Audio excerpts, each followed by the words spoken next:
President Bola Tinubu formally receives Governor Peter Mbah of Enugu State into APC.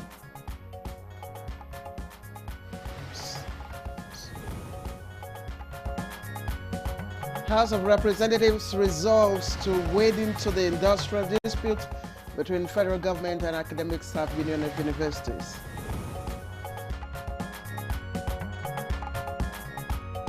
The House urged both parties to exercise restraint, embrace constructive dialogue, and prioritize the interests of students and national development. More access to tertiary education as federal government removes mathematics as compulsory subject for art students. Good morning, Nigeria. Today, we shall explore the changing narratives of the girl child.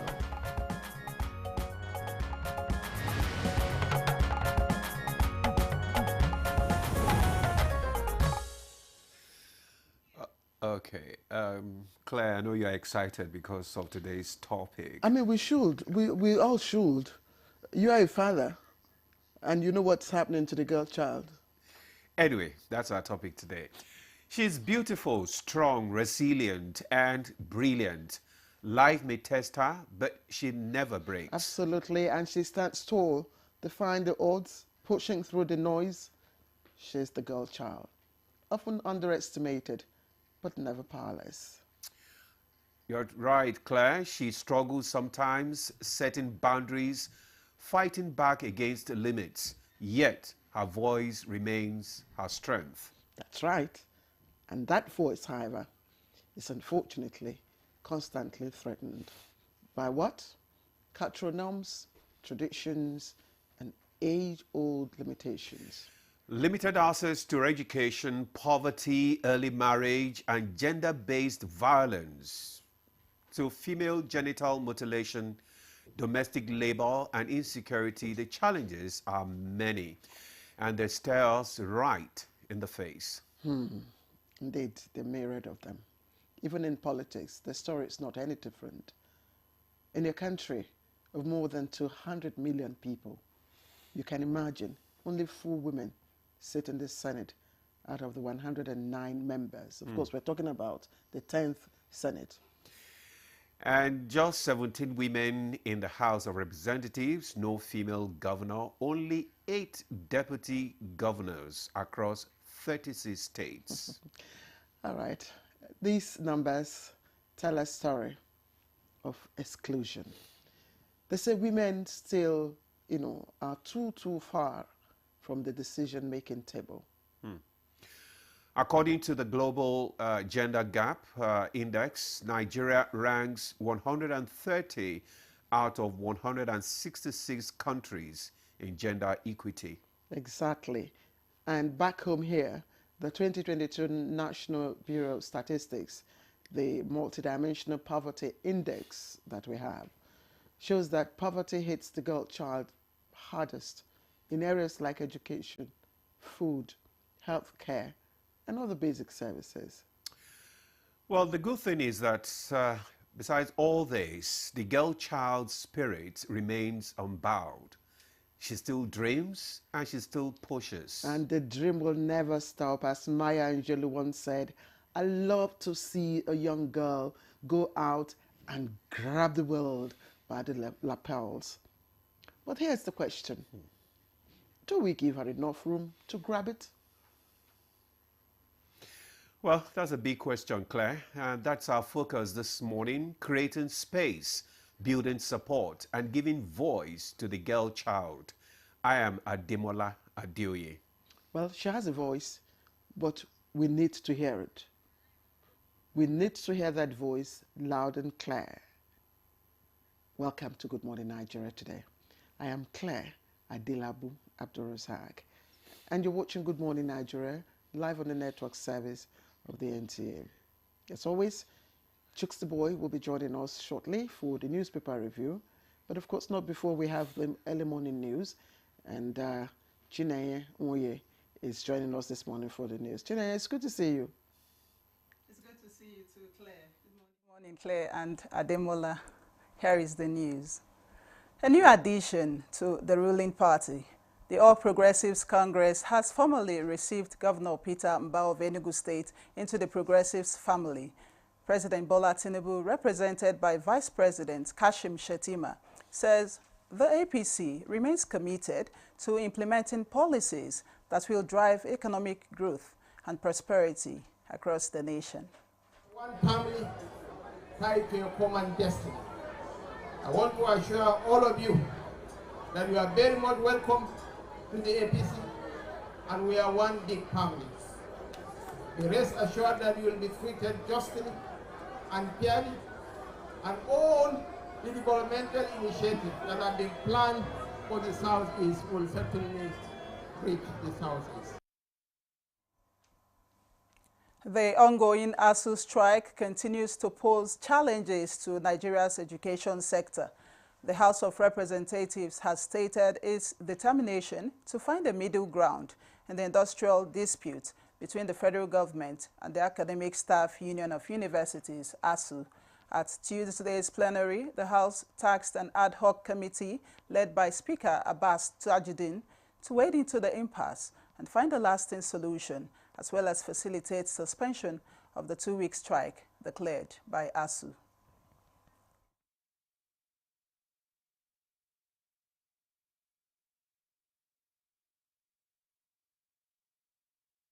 The House urged both parties to exercise restraint, embrace constructive dialogue, and prioritize the interests of students and national development above all other considerations. In other developments, President Tinubu is seeking to fill a critical position in Nigeria's electoral management body. President Tinubu has communicated to the Senate seeking confirmation of Professor Joash Amogbito, SAN, as chairman of the Independent National Electoral Commission, INEC. I am pleased to present for confirmation by the Senate the appointment of Professor Joash. In a move to boost access to education, the federal government has removed mathematics as a compulsory subject for students seeking admission into art-related courses in Nigerian universities. A statement by the Federal Ministry of Education says the decision aims to expand access and support students whose strengths lie in the arts, promoting inclusivity and creativity in education. Applicants for programs such as fine arts, theater arts, music, and languages can now qualify without it, though English and relevant art subjects remain mandatory. JAMB and NUC are expected to update admission guidelines, while schools and counselors adjust subject advice to reflect the new policy. The reform is expected to create up to 300,000 additional admission slots annually, reduce the number of out-of-school youths, and strengthen vocational and technical education. President Bola Tinubu congratulates the Super Eagles on their emphatic 4-0 victory over the Cheetahs of the Benin Republic and commends the team for keeping the nation's hope alive as they pursue qualification for the 2026 FIFA World Cup. In a press release, Special Advisor to the President on Information and Strategy, Bayo Onanuga, says President Tinubu praises the Super Eagles for the hunger, passion, and determination displayed on the field in Uyo, noting that the superlative performance has reignited Nigerians' football pride. And those are the highlights of the news at this time. Good Morning Nigeria continues with Ademola and Claire after the commercial break. This day. The Renewed Hope Initiative RHI presents the RHI Green Nigeria Challenge.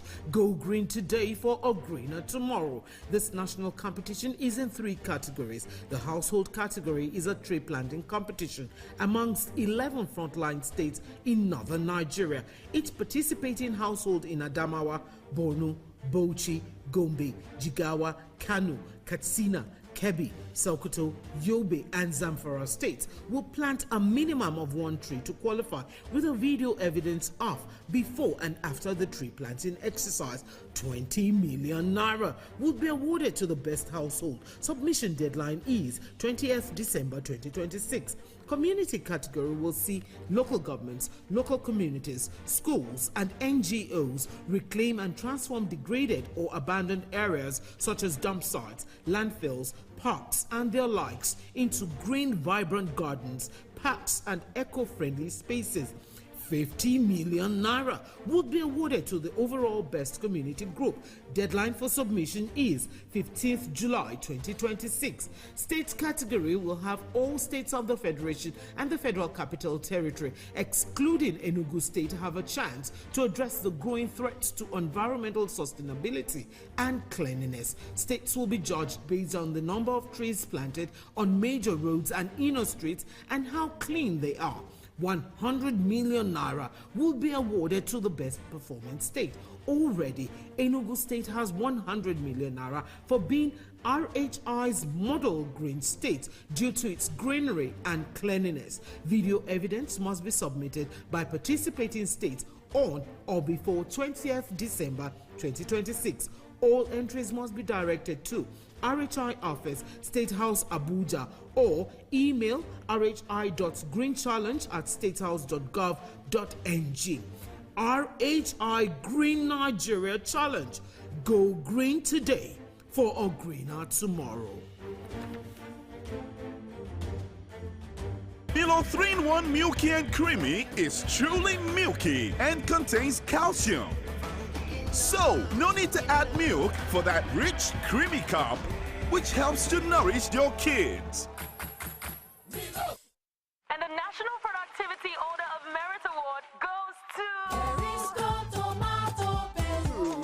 The only tomato paste manufacturer to win the National Productivity Order of Merit Award by the Federal Government of Nigeria, endorsed by the Association of Private Medical Practitioners of Nigeria. This is an evidence of 100% natural goodness. Eat healthy to live longer. Buy now and enjoy up to 20% discount.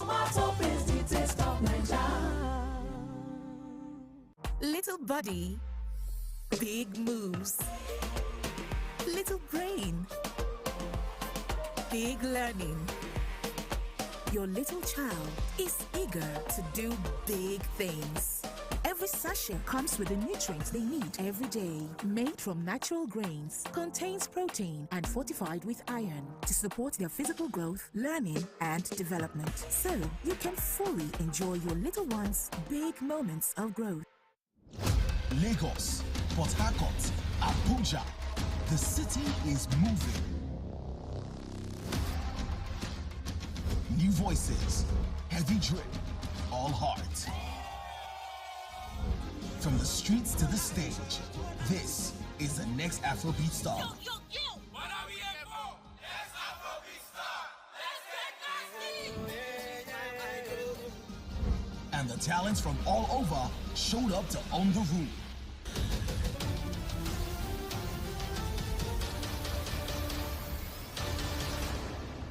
But they're not alone. Spiritual. Gospel.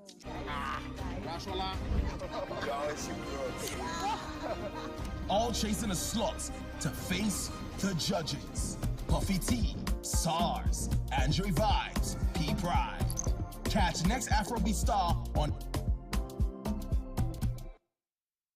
What wakes you up in the morning? Is it the sunrise? Is it the alarm? No. It's your dream that wakes you every day. It's what drives you like a powerful engine. That's why you start strong every day with the rich, creamy taste of Nescafe 3-in-1, carefully crafted from selected coffee beans. You're on your hustle, and you won't stop until you succeed. Start strong, finish strong.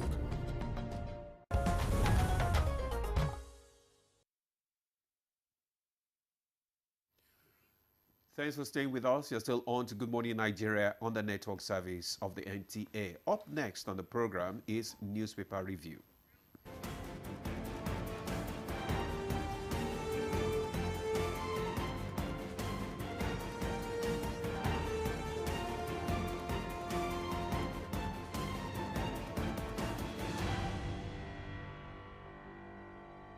All right, I'm glad to welcome Chukwudi Okodiwaja to Newspaper Review segment, and he knows why.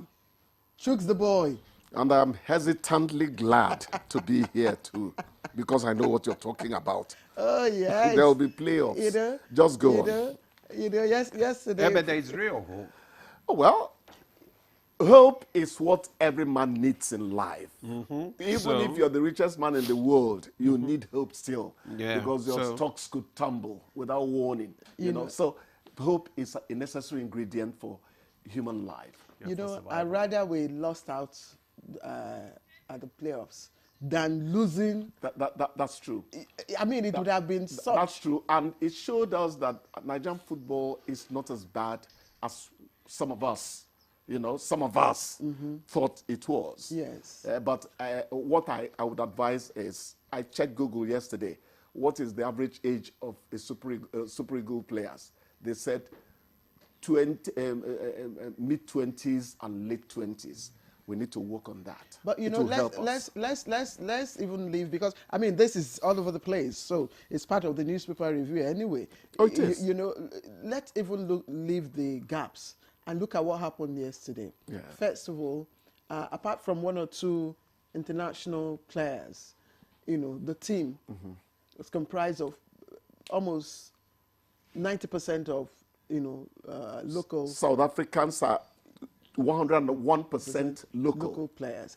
Leave South but it's a very good league. Yes, anyway. Leave South Africans alone.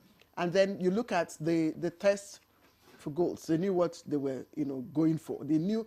In fact, I read somewhere. The question is. Yeah. The question is. Sorry, Demola. Demola. I read somewhere that as soon as they got to Uyo, while they were alighting from the plane, the spectators, cheered and applauded the players. But when he got to the goalkeeper, they said, someone said to him, "No, do that thing, you do that again, no." Someone said always to him, dropping the ball, right? Yes. The entire back line was suspect. The defense includes the goalkeeper himself. He kept running out. Yeah. And dropping There's the ball. something wrong with that defense. They were the people who threw away those initial chances. But we're happy. Someone said maybe he's been compromised. No, because he plays for what's it called now?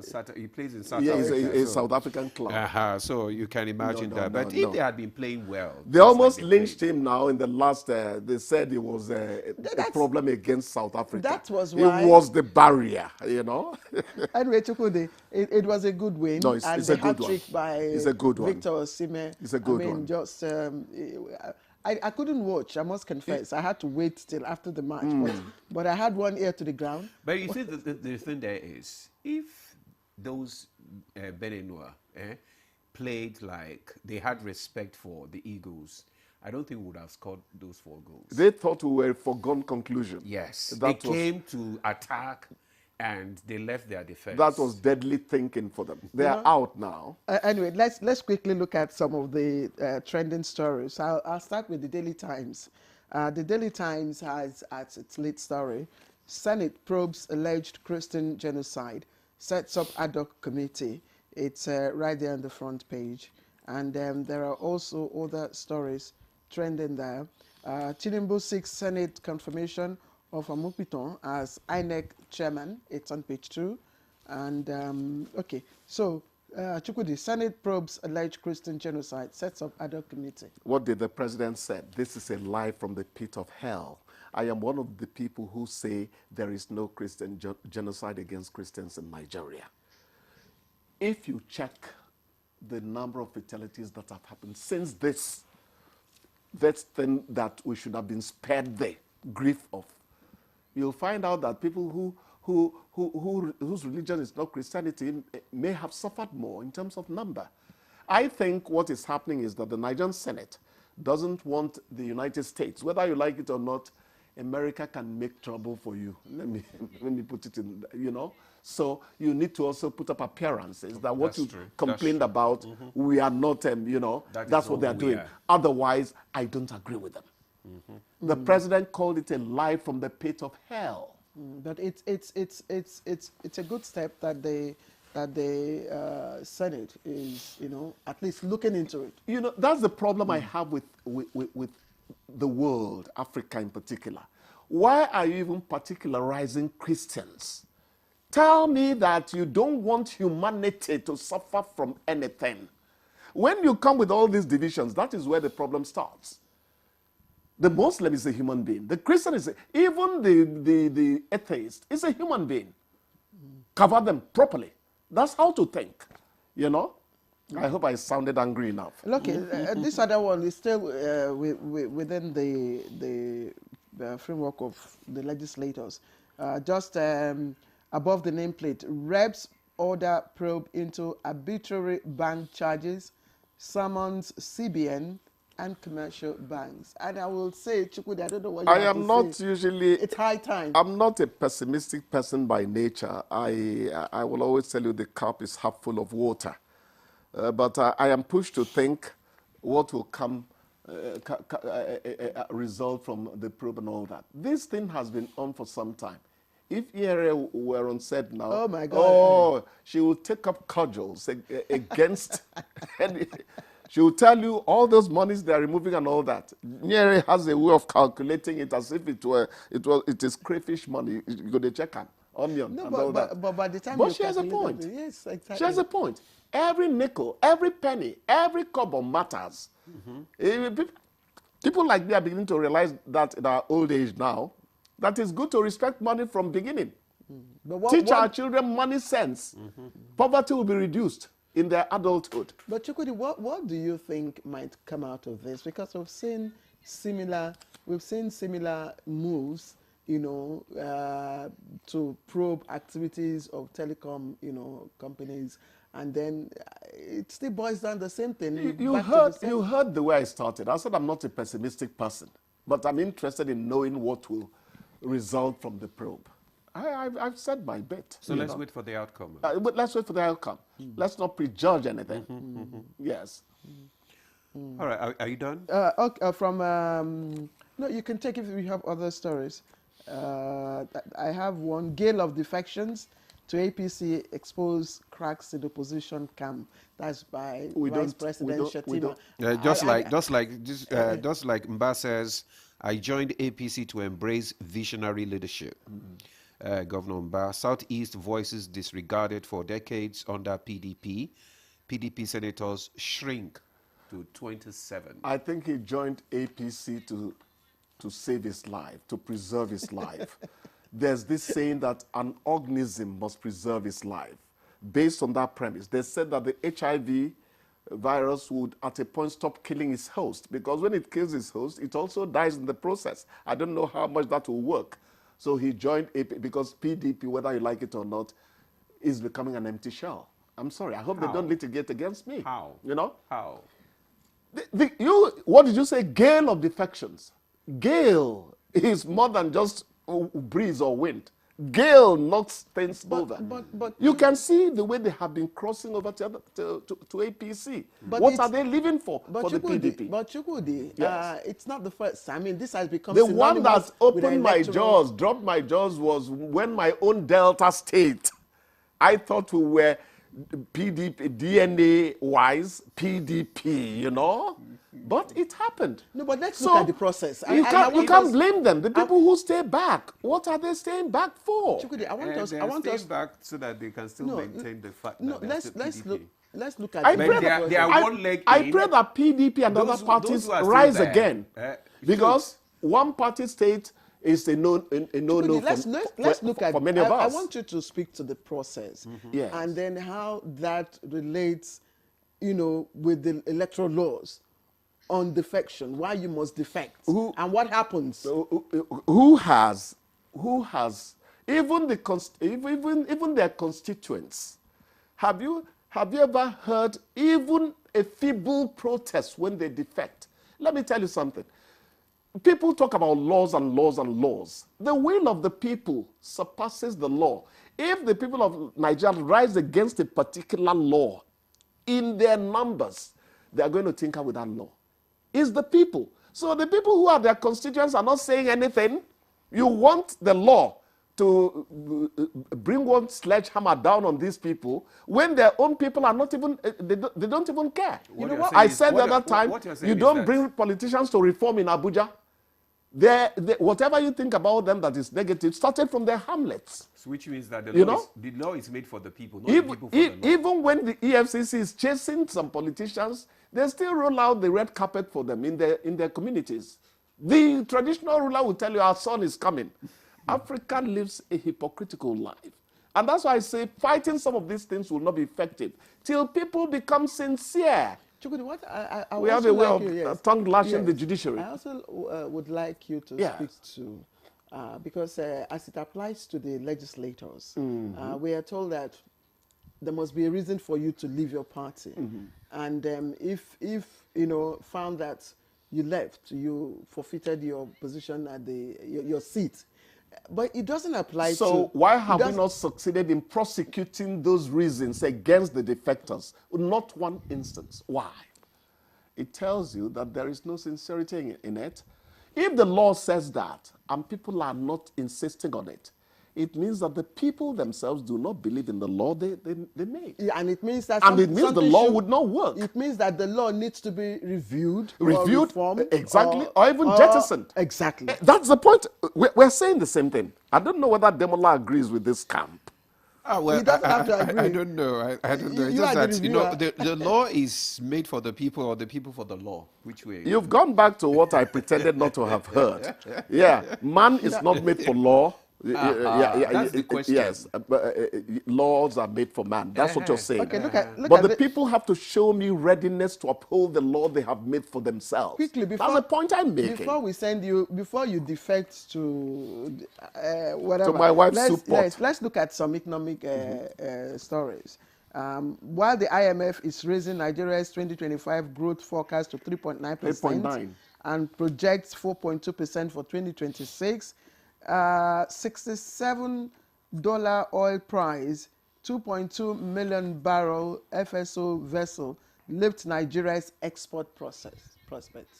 Yes. That's of course the business Nigeria. The business. You know, if we thought that the federal government was tinkering with economic indices, the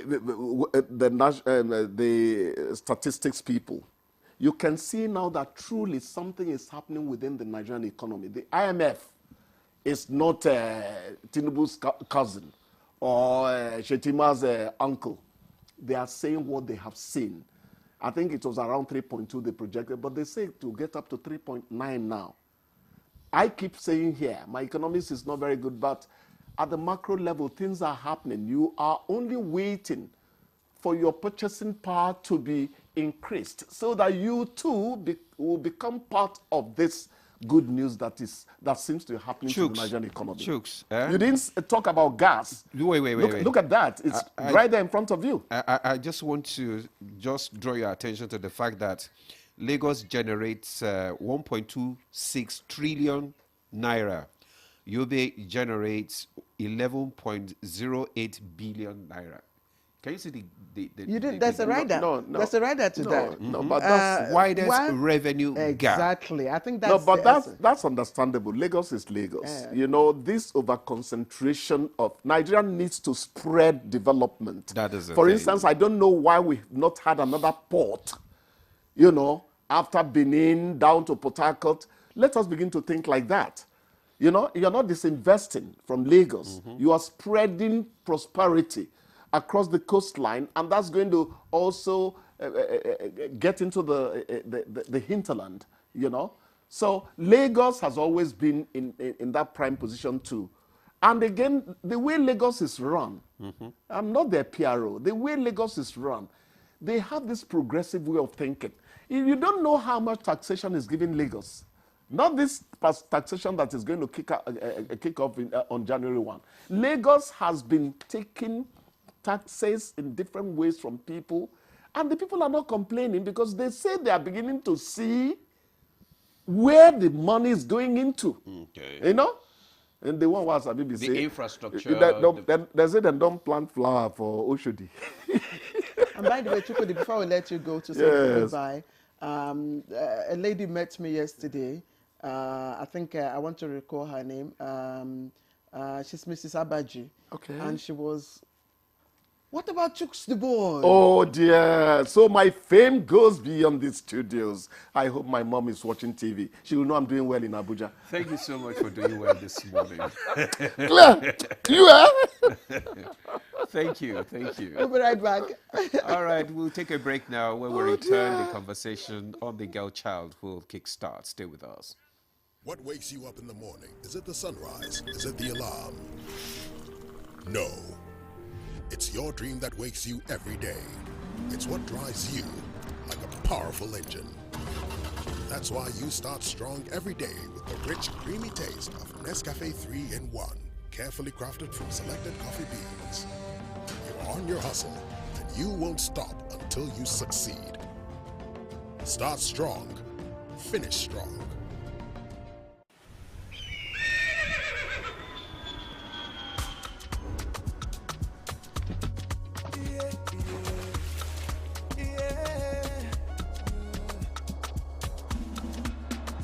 From the Atlantic across the savannah to the Sahara, we rise, a land of the free, we know they tire.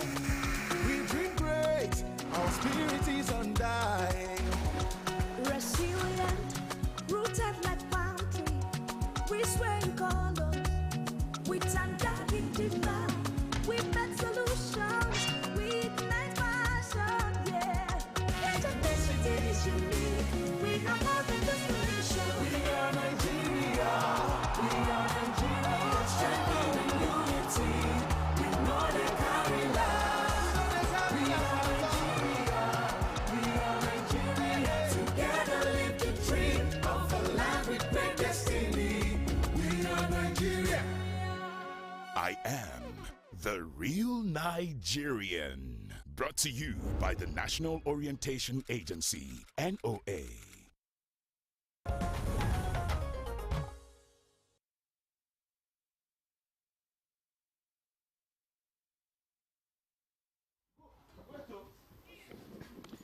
Welcome back to Good Morning Nigeria, live on the network service of the NTA. You know what?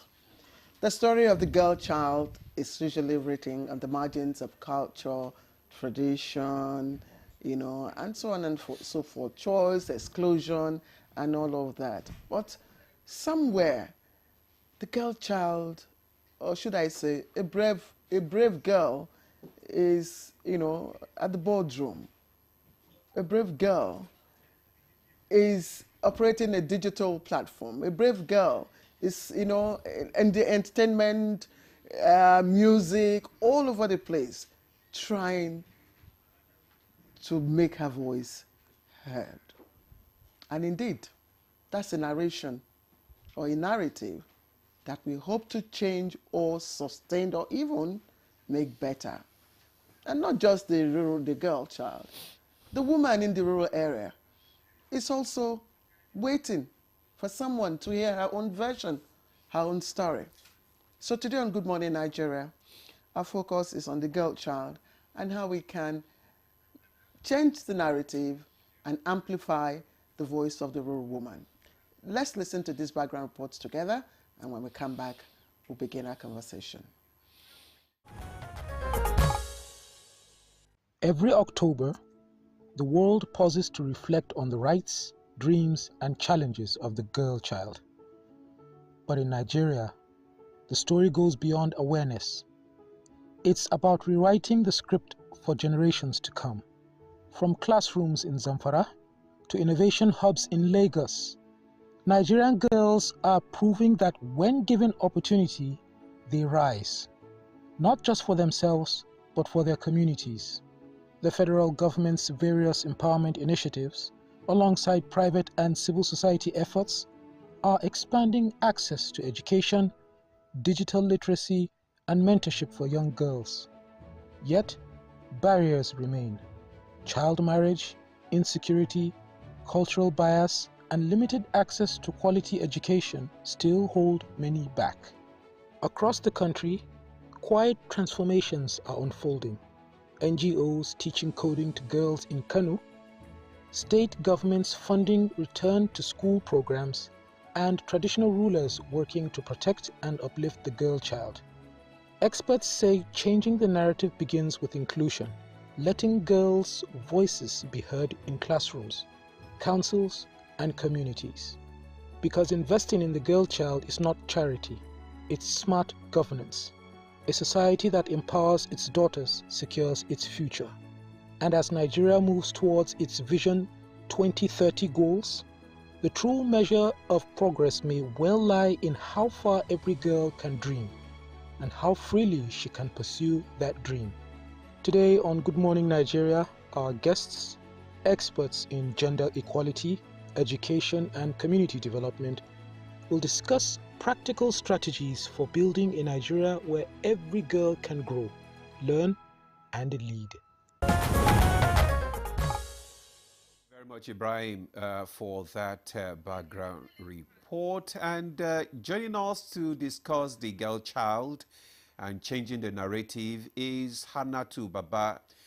She is an educationist and head teacher, Great Heights Academy. You are welcome to Good Morning Nigeria. Thank you so much. I'm glad to be here. All right. Also here is Comrade Omang Dave. He's the team lead of Eldorado Alliance of Civil Society for Sustainable, Inclusive and Transformative Education, ASITE Regional Coordinator for South-South Forum. Glad to have you, Dave. My pleasure being here. Thank you. Okay. All right. Asma Obenzi-Leo is, of course, a known face, Executive Director, Center for Nonviolence and Gender Advocacy in Nigeria, and we're very glad to have her. It's my pleasure always. Good morning, viewer. We have another guest, Ebi Emezwe, Director, Training and Development, Maramba Bangida National Center for Women Development, and she's also former Assistant Technical to former Permanent Secretary of Women Affairs and Social Development. And we are hoping that she will join us in a short while. When she comes in, we'll give you all her details because I have quite a lot here. Demola, you want me to start or you want to? Go ahead. No. You are the father. You start. So we're trying to change the narrative. No, we're trying to change the narrative actually. So that's why I should start from you. Okay. So let's start from Hannatu now. Tell us, what are the major problems actually facing the girl child? Well, for the girl child, I think it's more about her being misunderstood or her role being misunderstood. For a long time, she has been taught to shrink, to settle, and to be silent. And so when the opportunity came for her voice to rise, it became as if it was overemphasized, as if it was a voice we needed to bring up and then suppress the boy child's voice. That can't work for us because a lot of time we talk about equality, but I think what we are looking for is equity. Equity. Yes, because we can't say the girls and the boys must be equal if from the starters, even our anatomy is not the same. So when you say equality, are you saying, for example, that if you have to provide shoes for people, then you bring the same size and say everybody should wear the same size? No. You bring shoes that fit everybody. So for the girl child, what we want for her is that as we are amplifying her voice, we want people to understand that we want to see her uniqueness and support her in her uniqueness. That is what we need for the girl child. Otherwise, we'll keep running in cycles, going on and on about the same thing. Yes. Okay. You know, Hannatu, I'm glad you are a teacher, and not just a teacher, you are the head teacher in a girls' school here in Abuja. So I will start on a different perspective. Demola has started with challenges, but I won't start with the problems. I will start with you reliving a memorable situation involving probably the girl child, a brave girl, and what she did, you know, that you think that caught your attention, that you think could make her inspire the world. All right. So I'll talk about my own childhood, growing up as a northern girl. It was a struggle to get girls to go to school and then have aspiring careers. Most times, even when during my era, when it was education was allowed for girl child, but they were choosing the career path for us. They'll say, okay, since you're an adult girl and you need to go to school, how about you just be a teacher? Or you just be a nurse, and even in the nursing profession, be a midwife, so that you could deliver babies of your fellow women. But there was one particular girl, and because we went to the same Islamic school, but economic background-wise, she was from a quite poor home, and even the exposure for education wasn't there. So they needed her to get married at 14. I was just in SS1 then. She was like in JS2 then. But she found a way to get the teachers to go to the house and talk to the parents that she wanted to still continue her education. And even as she got married, she was in a government secondary school then. She went to school pregnant, even though then it was something that was strange. And she struggled. She went to school pregnant. At a point in time, the marriage got dissolved. She continued. There were lapses. After like 4 years, she had to stay at home. She came back. And today, she actually is a PhD holder. She's a lecturer. And she has gone back to that community and even the communities surrounding hers. And she's advocating for children to go to school. She has an NGO. Fantastic. Yes, she has an NGO where she gets teachers to go to the rural area and teach the children there. But one thing she's doing that is interesting is that she's dialoguing with the rural, the traditional rulers there. She's letting them see that she's talking about accommodation. So even though the girls have to go to the farm, for example, they don't learn the conventional way we learn. So their school is from 4 to 6 because the children in that area have to go to the farm. So she accommodated that. Then she has also another class for married women because a lot of young girls have been married before getting to even finish their primary school. And what she's saying to them is that, yes, you're a community, you have your values. If you don't want strangers to come in to destroy your values, how about we educate ours and tell them the kind of education we need so that they will now be the teachers of our children. That was the reason why the traditional rulers agreed for their married women to go to that school. Hannatu, that's a fantastic, inspiring memory you've relived for us. But Omar, do you know of any brave girl child that is inspiring the world today? Thank you very much. Good morning, Nigerians. It's interesting to know that the narrative is quite changing. And as it was many years ago, either due to lack of education or the kind of awareness that children are receiving these days, sometimes you see children being deprived, especially from their parents, maybe their mothers, because that she took over from her mother or her aunt or something, or relatives. So I had this friend who sometimes were in the primary school and later on secondary school, and somehow in the South, of course, children were given the opportunity to go to school, but somewhere along the line there was no fund.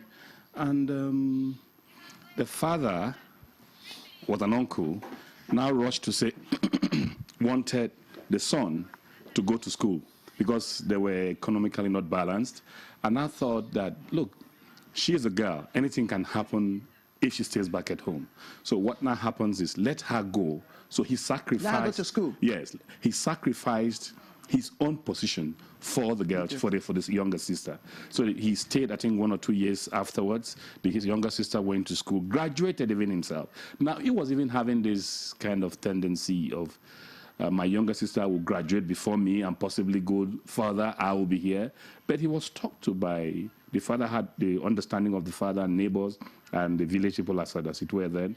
And they spoke to him and he understood. But the problem now is the daughter now went to the Polytechnic. Later, I think she went to do her BSc or something and got a master's.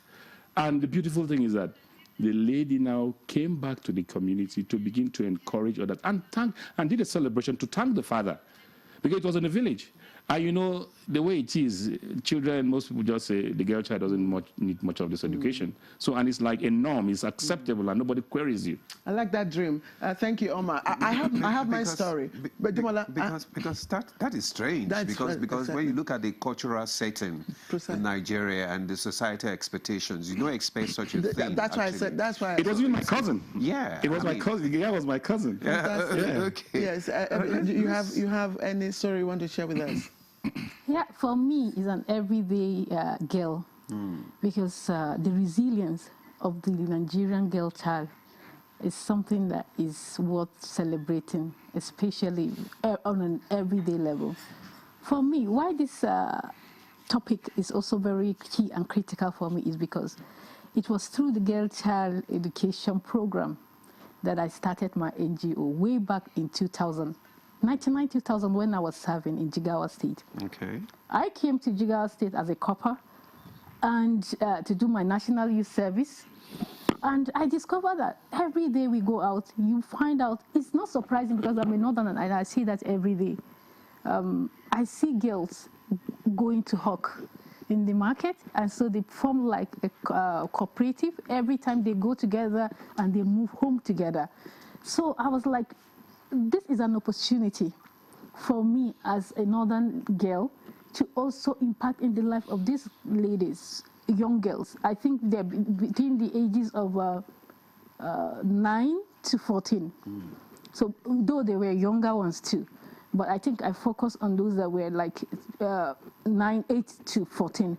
So I went to the Women's Center then because I was serving with the government house. Went to meet the director of the Women's Center then. I don't know whether those centers still exist because those days they used to build one women's center in each of the local governments in Nigeria.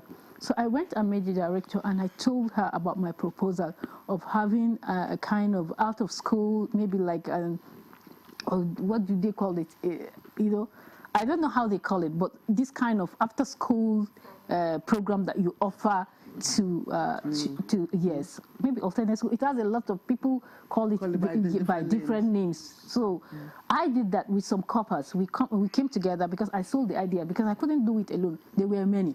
There were quite many. So what we do is that some of them come in the mornings and some of them come in the evenings because it's strictly a weekend. Because for coppers also, we also need to go to our places of primary assignment. This was how I started. And that earned me an award from the NYSC. So right from there, after my 1 year, I was motivated. I was like, wow, this little thing I started can actually be recognized and be rewarded, then maybe I have to do more. That was how my NGO started. Thank you. After I left my service year, I started my NGO. Thank you. Immediately after that. Thank you. That's an interesting story. I have my own story. I have my own story. And since we're talking about the girl child, I'll just give you snippets of my yet to be published memoir. I come from a family you could call a very modest family, a family you would call of little means. So you all know what that means, you know. So of course I attended the public schools in Lagos you call Jakonde schools. Is the schools where people from my background, you know, go. Then it used to be free education and all that. Now the time came for me to go to secondary school, and my father, who was just you know, a worker somewhere, you know, said he wanted me to go to. There was a school in Obalinde, one of the prestigious schools in Lagos then. It was Holy Child College. And my father wanted me to go to Holy Child College. And you had to sit, common entrance. You had to, you know, pay some fees. But we didn't have the money. My mother just ran a small kiosk that I managed for her. I was the accountant, I was everything. So after school, I will go there. But my father insisted. My mother, you know, there was this quarrel between my father and my mother. My uncle wanted me to get married. My mother wanted me to go to other schools, popular schools. But my father insisted that he wanted me to attend Holy Child College. And that's because his boss then, the children of his boss, attended Holy Child College. So somehow the money was raised. and I bought the common entrance. My uncle bought eventually agreed, and they bought the common entrance form, and I sat. The day the results came out, someone told my father. My father ran out from me. Hey, go and check. They said the result was out.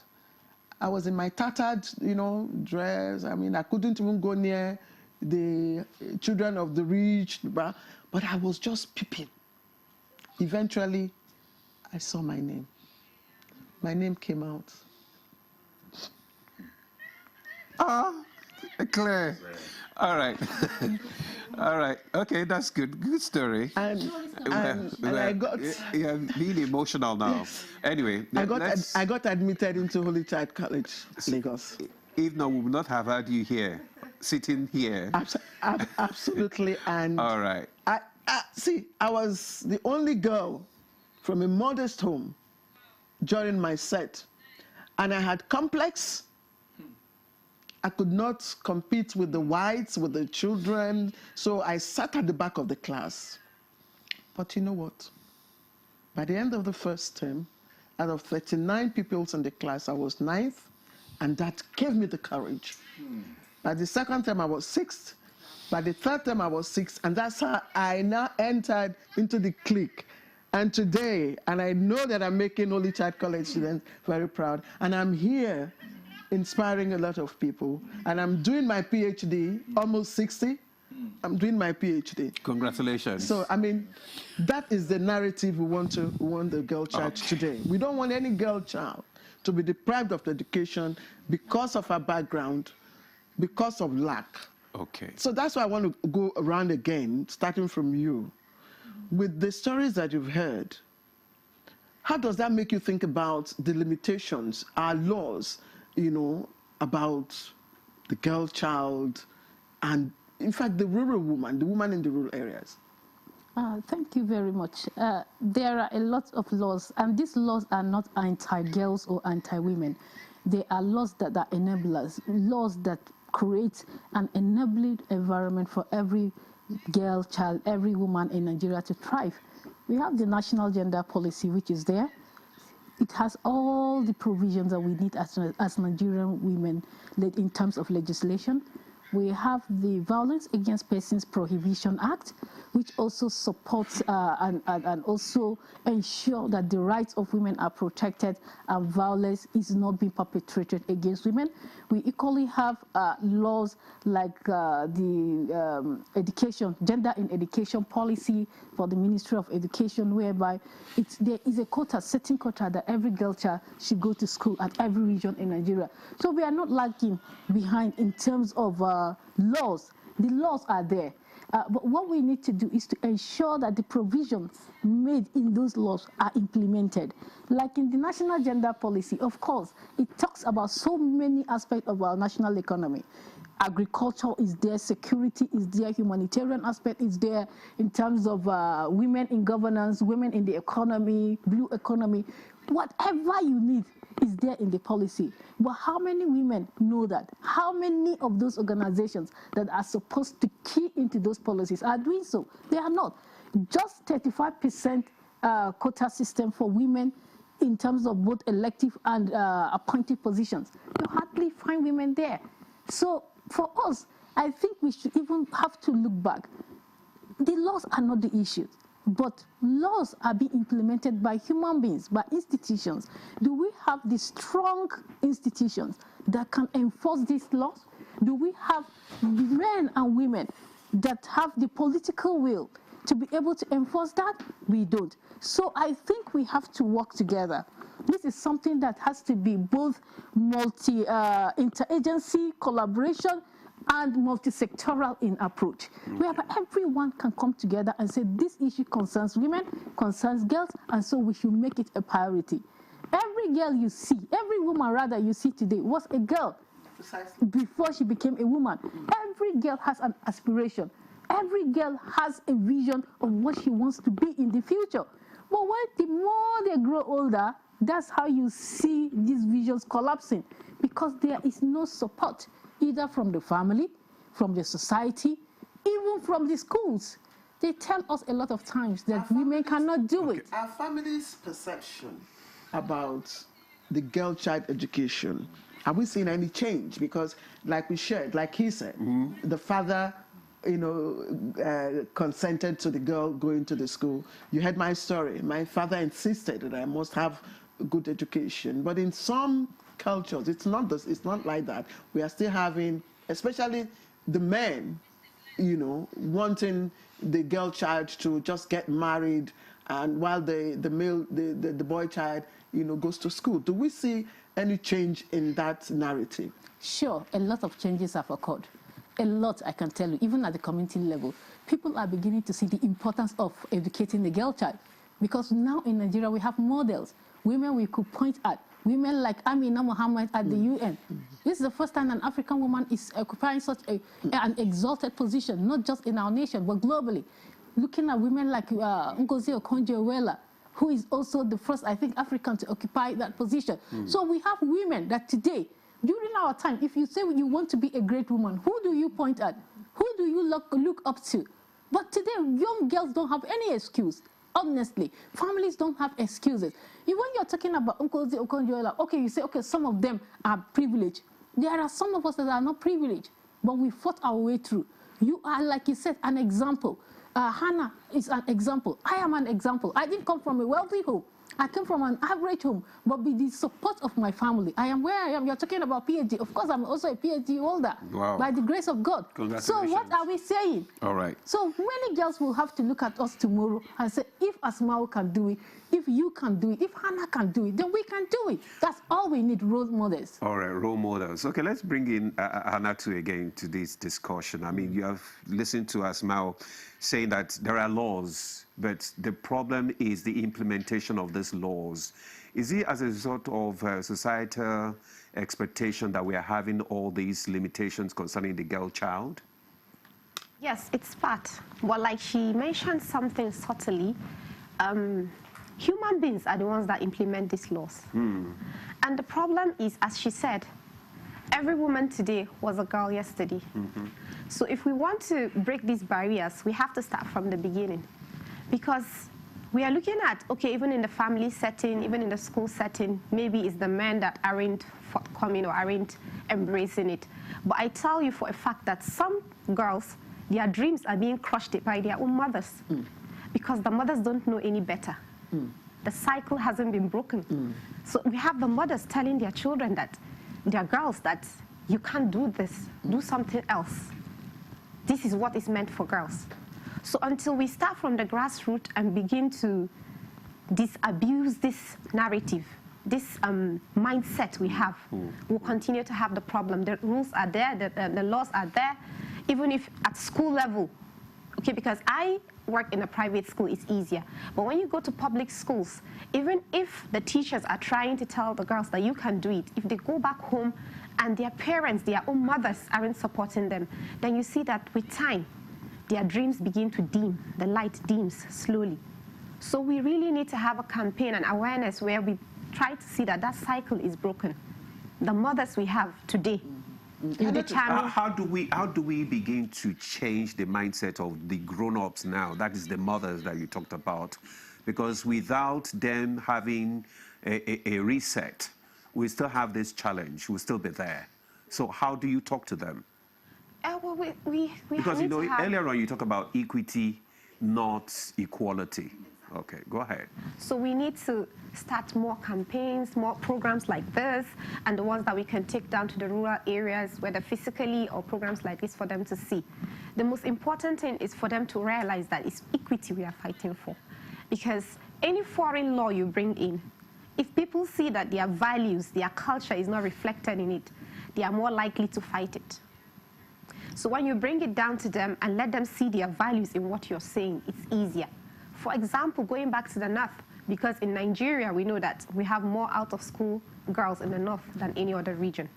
It's because they hide behind culture, they hide behind religion.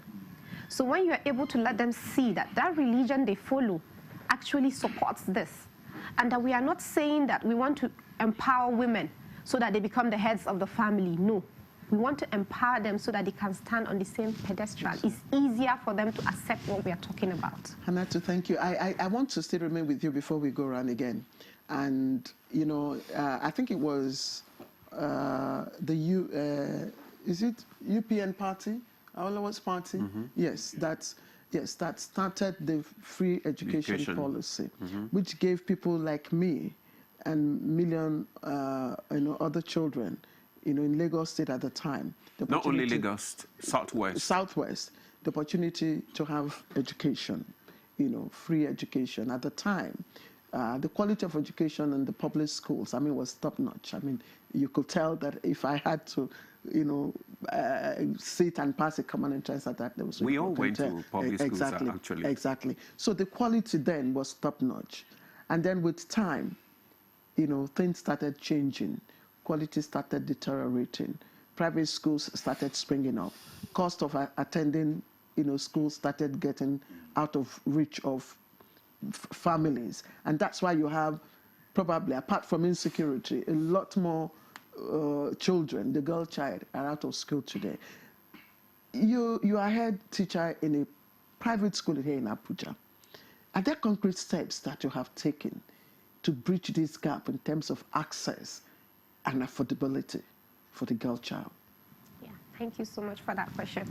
You're right. Because of the onslaught of private schools everywhere, they are springing everywhere, and then their tuition fees are actually out of reach of the less privileged. It's actually difficult for them to go to those schools. And then with the economy in general, people are trying to survive. And the government isn't really funding the public schools as is expected. So you find out that more teachers are moving away and wanting to be in private schools. So you can find out a beautiful structure of a public school if you go to the rural areas, and then there's a population of students, but there are no teachers. I think what we need to do is to realize the peculiarity of our situation and start making do with what we have while we still advocate for more from the government and from other stakeholders. For example, we could adapt correspondent learning. Like the first story I talked about when I talked about the girl that inspired me. She's someone I know, and I know what she's doing back down in Kaduna State, Zaria. And I was on a call with her like 2 months ago, and I was thinking, she said her concern is that rural areas, those rural areas she's helping, sometimes she can only give them 1 or 2 teachers. And then you have children, 200, 300, 400. Those people can work, and it's as if her dream is not being actualized. And I said, why not we try correspondent learning? This could be a solution. If we have recorded classes. We used to have correspondent learning. I think there was a time it was stopped. But it's on now. It's still on now. Yeah, it's still on. Unfortunately, there are so many rural areas that do not have access to it. At what level are you talking about now? Primary school. Primary school. Yes. Okay, not primary school. Because they need to learn, and we don't have enough teachers to teach. That's true. So if we could bring that down to that level, at least it will starting from somewhere. How might it work? Because you're talking about at the primary level, how might it work? It's a lot, actually. A lot of planning needs to go in. Some resources need to go in, because we're talking about they need to have internet connection. You need to bring in probably a television and that's set. a big challenge. Yes. The internet and all that. They for them to have access to. They need to engage, but that personal engagement will not be there. At that level, you need to have a one-on-one, interaction, cognitive interaction with the people. Correspondence learning, I don't know what you think, Omar. Yeah, thank you very much. Well, coincidentally, I was a member of the former Presidential Technical Working Group called ASP, Alternate School Program, during the the late President Buhari's time. And luckily, again, I'm a member right now. On Monday, we're doing a review of another paper, Alternate Learning Pathways, being adopted by the current Minister of Education to see how they could mainstream the, memorized or standardized or memorized education with skillship, and to give children opportunity to be self-reliant and innovative as well. So we had NMEC, we had NC, National Commission for Nomadic Education, National Commission for mass literacy, Al-Majiri Commission. We had UBEC representatives in that commission to have a platform. And the platform, as it were, in the alternate school program, we identified sports like Makoko. For those that have gone to Makoko, it was a sport. I think when we were having the meeting then, the former Minister of Finance, Hajia Amina or something, I think she wept when they showed her pictures of children giving birth to children. Let me use a word like that. I mean, the hub. Now, the hub, you identify a hub. You meet with the locals, the chiefs, the opinion leaders that matters in such community. You meet with the Christian or the Muslim heads and talk to them. I went to Gangare in Jos, and it was very interactive because now the government is taking these schools or this platform to the people.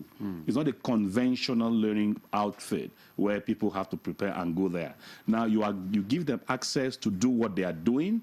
Maybe they are learning skills or doing one kind of jobs or something, then you now form, between that time, you create the platform to suit when they'll be free to have that school with trampolines and toilets and all of those things to give them opportunity, especially for the girl child, to use the restroom whenever, or convenience, whenever it was. And that was a very good platform because sometimes proximity matters too. Again, I was in Calabar, I think in July, to help support the Al-Majiri Commission in terms of identification and mop-up of students to actually see how they can reduce the number of out of schools. What I saw went to Bakassi in Cross River State, went to Akbabuyo, we covered the state. I went to a community where I wept, and all I had to bring out because the woman said, I have 4 children, my husband has left me, and all of that. And I was like, now, what this woman needs is not even education first, it's to feed. And we looked at, and I tried identifying schools within, the schools were a bit far away. And in this era of insecurity, you don't intend to send children that far. What I'm trying to say is that schools, localization of schools, should be within reach of this community. Especially the primary school. Now, there's this unique thing about the girl child. Let me come back home again. I just wanted to give a general picture of how it could work. Now, the girl child is very unique. And unless the community, you see, whether we like it or directly or indirectly, our track goes back to our villages or culture or community. For some of us that are in town, we belong to our village or community meetings. And there are certain things you will do that tell you don't come back to the village because that's a taboo. All right? Now, somebody from the south now says, okay, because her father has died and they are sharing whatever, and you give to a girl child, he tells you, sorry, from a tribe, God forbid. It does, you know what that means? God forbid. How do you do it? Because you know that thing is not supposed to be done. And because I'm enlightened, I'm educated, and I want to do it. And because you or the 3 of you now forms sort of a gang up against me, there's a possibility that you may report me back to the village or to our community, to our chief, that Mr. This is doing this. Naturally, I begin to go back or relent from the effort or the stride I want to do. So a lot needs to be done within the community level. So now, in the course of when the girl child issue is mentioned in Nigeria, what comes to mind is the deprivation, the vulnerability, the dependency, not seeing a girl child like a champion, like a goal-getter, somebody who is capable, who is reliant, who is independent, who is a pace-setter, who can bring about change, somebody who can bring about transformation, positive transformation, inspire people. Because a mindset has been created. And the mindset that is created is a mindset of, no matter her level of education, she ends up in the kitchen. No matter her education, as a girl child, let's use STEM, science, technology or technical and engineering, mathematics. This set of things are not meant for women. And unless we begin to break it to see the girl child as a pathfinder, a girl child who is competitive with a male counterpart, the girl child begin to feel that deprivation, begin to feel that numbness, that this is what the culture has said. And what is the gateway? The gateway is education empowerment. When the girl child is empowered, it gives her the leverage. And of course, begin to identify people that are role model for the child to begin to look up to. Some of the stars we had today had their role models from what they saw. there's something with educationers will say the heart of a child is like a blank slate, a tabula rasa.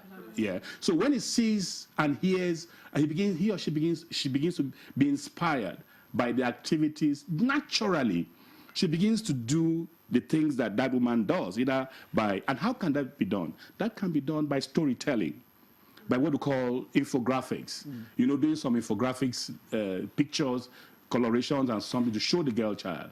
You know, I was privileged to be consulting for BESDA, the World Bank project, and what I saw, despite the interventions of government to see that the SBMC, school-based school committee, was being inspired and given all the opportunities, the school level in most of the communities were not getting all of those things because the people in the community were not taking ownership. Some girls were being looked, and some of the washroom that was made wasn't made in such a way that it could accommodate the ladies. And once a girl finds out that she cannot enjoy, she can't use the washroom, she can't enjoy some of these things, of course, she begins to feel, you know, that the society or the community had not given me that. And the religious leaders need to play a lot of role. Advocacy and awareness is important. The legal framework is important. Okay. Thank you. Okay. Yes. Because I mean, he's just talking about, you know, ways in which we can dismantle all these stereotypes, you know, limiting the potential of the girl child. And earlier on, you talked about mentorship. You understand? When you see role models, you know, how do we begin to use these, you know, role model mentorship, you know, to probably bring out the best out of the girl child in this country? There are a lot of ways. I think first we have to build the agency of the girl child herself. When I say building the agency of the girl child, it means that we shouldn't always, the narrative, talking about changing narratives, we shouldn't always be looking at the girl child as if she's always the victim of circumstances. We begin to look at how she can be translated into becoming a change agent, believing in herself, building her confidence, giving her a voice so that she can stand and advocate for herself. We all assume that we know what girls want. During my time, and one thing I know is that we are not a homogeneous group. Women, there are rural girls, there are urban girls, there are girls with disabilities, there are girls from poor homes, there are privileged girls. So girls are of different categories. But one thing that is a common denominator, or should be a common denominator, is the aspect of them speaking for themselves.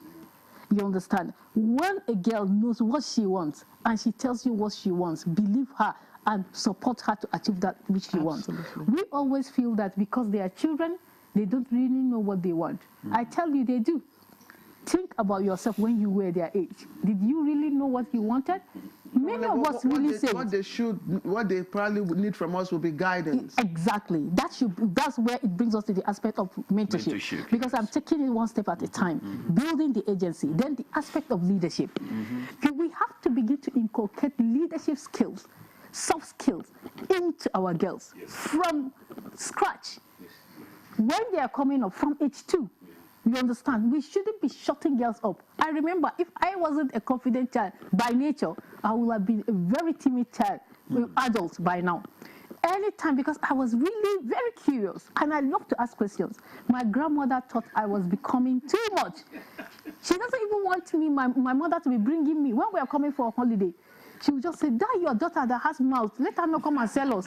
You know, in local language. But she feels, yes, you are talking about being outspoken. Yeah. How much does the environment in which the girl child is raised impact on that? This is a natural phenomenon. I wasn't raised in a privileged home, but I was vocal. I was outspoken. The best thing is not even the outside environment. There are many agents of socialization, and it starts with the family.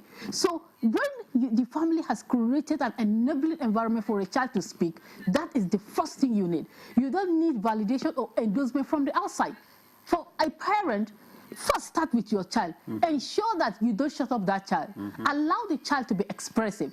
For me, my father was a highly gender-sensitive person. He gave us that which he had, and he allowed his girls, and we were many. We were 6 girls, 3 boys, right? So all allows the girls, he allows us to do whatever we wanted to do, not as in us in the house. He allows us to talk to him. He sometimes even creates that opportunity that those of us, I was at the middle. So I think that gave me even that I wasn't younger, that I felt timid, and I wasn't the eldest, that I felt, okay, I knew it. I was just a curious child, and I was at the middle of the family. So anytime I come, and I asked my grandmother, why is this? Why is that? Who is this one? This and that. So she felt, no. In this village, you don't ask questions. But they will tell you. The moment you ask questions, you are targeted. You know what Demola calls me?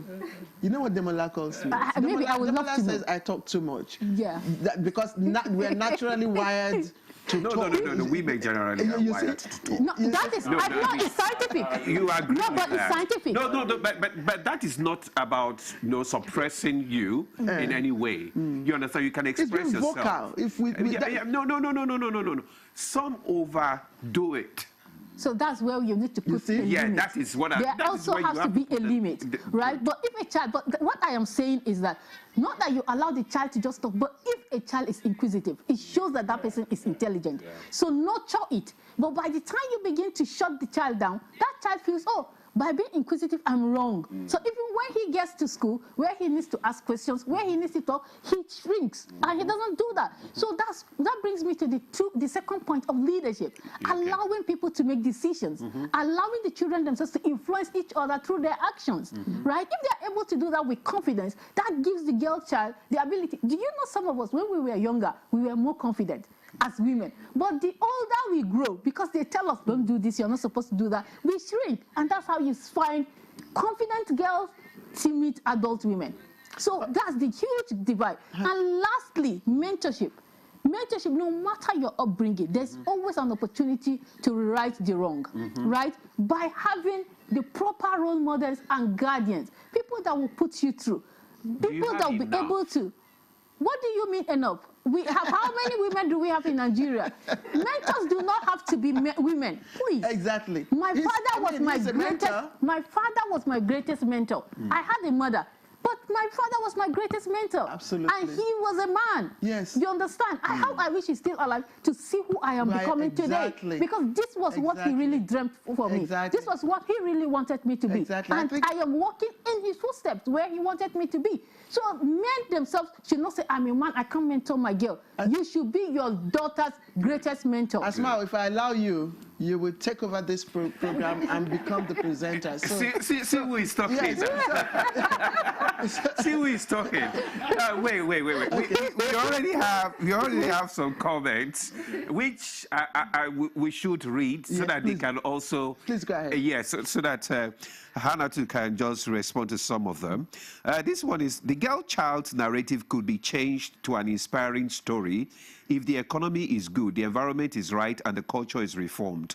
We need to identify specific exploitation risk associated with girl child at early age and deploy appropriate policy to mitigate the risk. Now, the second one says, good morning, NTA. I'm Afsat Ibrahim. It was stubbornness that made me to go to school. and with that, I became the first woman in my family to go to school that time. This paved way for others as well. My family started letting their children to go to school. We are proud that with all the effort, somebody in my family can stand up as a graduate. Thanks for letting us talk our story, our side of the story. Thank you guys for this. It is really touching thinking about the past.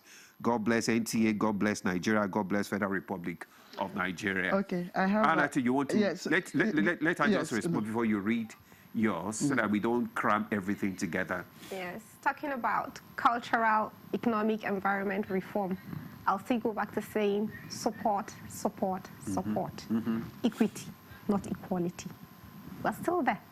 Because when we talk about that, then from the grassroots, we must learn to change the narrative where a brother supports his sister, a father supports his daughter, a husband supports his wife, a cousin supports the female cousin, and so on and so forth. As I'm seated here with you, I'd like to tell you that I became the head teacher just this year. And before then, I know people around me had said something. They said leadership even at this stage, even with my education, they are saying leadership shouldn't be for women, and especially for young women like you who are at the childbearing age. Why? Because they feel the leader needs to be around, needs to do a lot of things, and maybe with me being a woman, I'll have to take maternity leaves. When my children are sick, I'll have to take leaves to take care of them. So this is the support until even the men, the women, everybody decides that, okay, a woman can do it. That's why I said it's not equality, because a man does not take maternity leave. And except in rare cases, when a child is sick. There's paternity leave. I think it's 2 weeks now, right? 2 weeks. Paternity leave. 3 months. Some places 5 months. Yeah. And when your child is sick, it's more logical. That is the mother that takes care of the child. If the child is admitted in the hospital, the mother is by the sick bed while the father goes to work. So we still have that. What happens if the father doesn't have work and it's the mother that has work? So she leaves the work and joins the father in the hospital. Unfortunately, that's what we see. That's why we're still saying change the narrative. Oh. And that is where the equity is. Because we are not on the same level. Our anatomy is different. But when we support women, we get better things. That's with the environment, even culture too. I think there was a time it was making waves some years back where a particular student was in class, she was writing an exam and her baby was crying, and the male lecturer collected the baby and was trying to pacify the baby. That's the support we are talking about. That's equity there, not equality. You know, I want to you know, expand the conversation, because we know that education is key. I mean, they say educate a woman. Yes, and you give light, and you give light to the world. Just hold on, please. And you give light, you know, to the world. I'm just wondering, apart from education, are there other barriers that keep the girl, that hinder the growth, the full growth of the girl? And when I mean barriers, I'm looking at issues of menstruation, because recently I mean, the you know, advocacy for menstrual pads to be distributed in schools, you know, is taking roots. What about fear of harassment, bullying, rape, violence, and all of that? What do you think is the greatest gap? And they're making it gender specific, but it's still about educating, creating awareness, and ensuring that we enforce the policies, because there are policies, there are laws against this. So I don't think it's particularly a girl-child thing at this stage. Before it was, but in this generation, because for our school we have the nursery, primary, where there are boys and girls. It's the secondary school that is an all-girls school. So we work with all the gender for a while, and I can say for a fact that at this stage we are in this world, both the boy child and the girl child are all at the danger of being raped. They all face the same danger of violence at home. They all face the same danger of neglect at home. Almost at the same level. Okay, Anatu, you've said a lot. I think one of the things you said is that, that there need to be a proper understanding also on the path of the male child as well, to know how you can support the girl child because of the anatomy are different, right? Good. You wanted to say something now? No, for me, I think one of the major clarifications I really want to make, because I've been hearing us talking about gender equality, equity. We are not trying to. They are all the same. It's just like these two sides of one coin. Anybody talking about gender equality and equity is talking about these two sides of one coin. What does equality mean? When we are talking about equality, we are not talking about men and women being the same. But we are trying to say that in terms of equality, let there be equality in terms of, one, opportunities. When boys have the opportunities, they should not say, okay, it should only be for girls. For instance, in education in the North, can we say there is equality? No, because when we're given the opportunity, parents will prefer to send the male child to school than the girl child. That is why there is no equality. Secondly, equality in terms of privileges, right, which is also the same as maybe the opportunities. Then equality in terms of right. We don't all have the same right. I can tell you, when I was growing up, I had a brother. The right he enjoys, the privileges he enjoys, I wasn't. But we are all human beings. So when we are talking about this, let us get it clear. Equality in terms of opportunities, not just equality in sexes. Equality in sexes as men and women, of course. Proper understanding. Yes, people have to. That is why in Nigeria, in Africa, we need gender awareness training. People have to be aware, what is this gender? What is gender equality? What is gender equity? And when we say equity, we are talking about it in terms of what? Fairness, justice. So that when we do not perpetrate injustice against the other gender just because maybe they are girls or boys. So this is basically what I wanted to clarify. That when you hear advocates... But I think we should not go into semantics, because when you talk about equity and equality, yes, there's a thin line of, difference. Like you said, equity is fairness. And justice. Equality is same. You give me, you are fair to us. We give everybody, each and every one of us, the same resources to do what there are peculiarities. See, when you say equality, there are peculiarities. I think to an extent I have been a gender student for more than 20 years of my life. And that's what I want to clarify, because that is the narrative that has been going out. That when you say gender equality, that's why some men hardly want to hear that, because we need to use this kind of platform to educate. It's very important. That there's a difference. There's a difference. And there is nothing like us saying that when women are advocating for equality, please, we are not saying that we want to be the same, because women want to take over. No, you know why? Sorry, you know why I came in? Yeah. Because maybe it was a slip, because you said there was no difference. I said it's a thin line between equity and equality. Equality, of course, is just in terms of opportunities, rights, privileges, and resources. But when we say equity, fairness, and justice to both sexes, I agree with you. And definitely that's what we are talking about. I agree with you. So we are not saying, I'm not saying I'm equal with you. You are definitely. Man. I'm not. But that the opportunities you have, I should also have when it avails itself. Absolutely. Definitely. You have the opportunity. Yes, thank you. So let me read the comments that are coming. Good morning, Nigerians. Madam, your story is highly inspiring. I am touched after your story was told. I will make sure my daughters are taken to their height in life. Amen. Thank you. Ikechukwu Ugonwa from Aba. Mr. Ugonwa, thank you very much. And please give us feedback. We would like to hear from you more. And this is from Assistant Head Teacher in Abuja, Elder Philip Umoru. Every program aimed at giving hope and opportunity to a girl child to thrive is okay, but something critical is still being overlooked.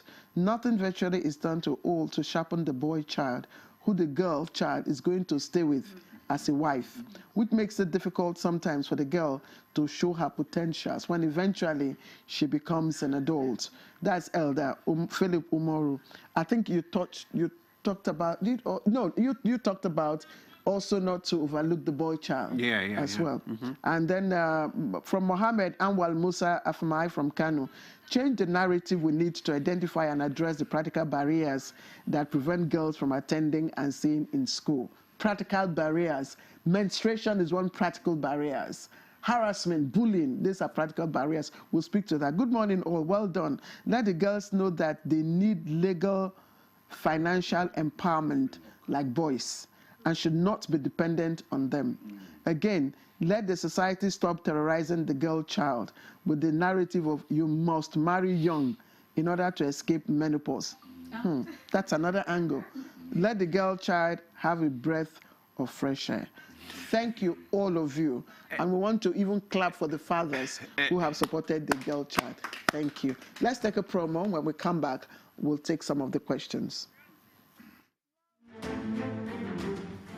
The Renewed Hope Initiative RHI presents the RHI Green Nigeria Challenge. Go green today for a greener tomorrow. This national competition is in 3 categories. The household category is a tree planting competition amongst 11 frontline states in northern Nigeria. Each participating household in Adamawa, Borno, Bauchi, Gombe, Jigawa, Kano, Katsina, Kebbi, Sokoto, Yobe, and Zamfara states will plant a minimum of 1 tree to qualify with a video evidence of before and after the tree planting exercise.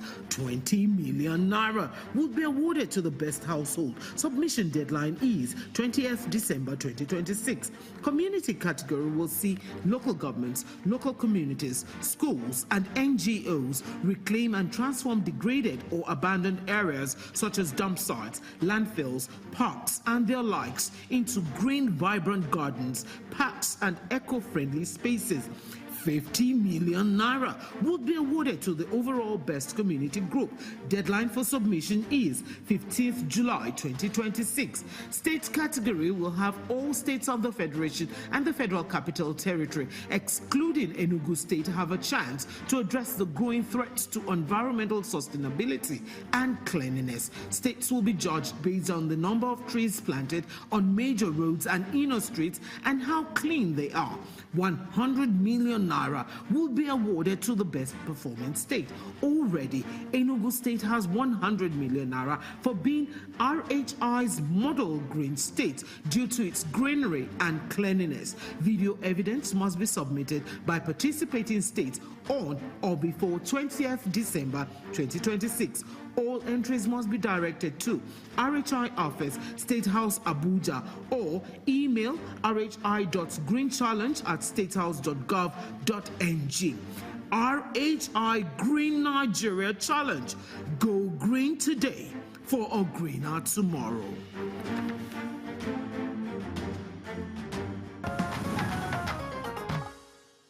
All right, thank you very much for staying with us, and good morning, Nigeria. And it's been very emotional and indeed enlightening conversation we're having about the girl child. Of course, we're not forgetting the boy child as well, since we're all talking about equity and not equality.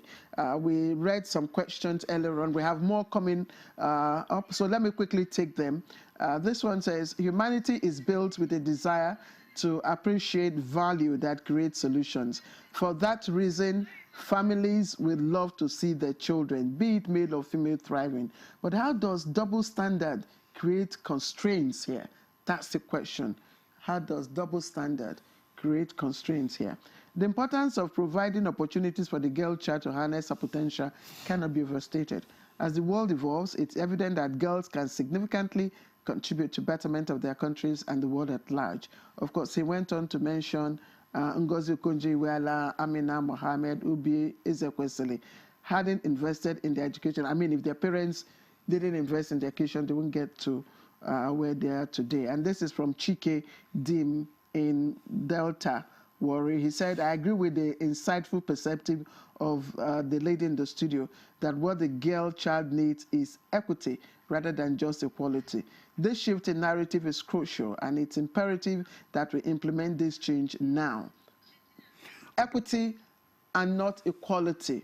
That's what we're asking for. Chinda Gazama from Borno State.